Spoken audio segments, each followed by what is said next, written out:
Hi YouTube எல்லோரும் எப்படி இருக்கீங்க? புளி சாதம் தேவையான மசாலா வந்து மிளகா, தனியா, கடலைப்பருப்பு, உளுத்தம்பருப்பு, கடுகு, வெந்தயம் எல்லாம் போட்டு வதக்கிட்டு எண்ணெய் ஊற்றி கடுகு போட்டு மிளகாய் புளி போட்டு கருவேப்பிலை, பெருங்காயம் தூள், சீரகம், உப்பு, மஞ்சள் தூள் எல்லாம் போட்டு வதக்கிட்டு புளியை கரைச்சி வச்சுருந்தேன்.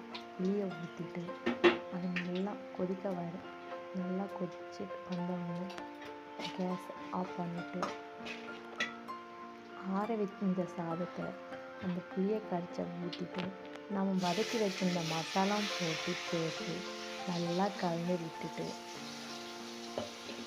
தேவையான உப்பம் பார்த்து சேர்த்து கலந்துட்டு அதில் கடலைப்பருப்பு, உளுத்தம்பருப்பு, கடலைப்பருப்பு உங்களுக்கு தேவையான பருப்புங்களை வதக்கி அதில் சேர்த்து கலந்து பசங்களுக்கு ஸ்கூல் டிஃபன் பாக்ஸில் கொடுத்தீங்கன்னா கோழி பீஸாவும் செம்மையாக இருக்கும்.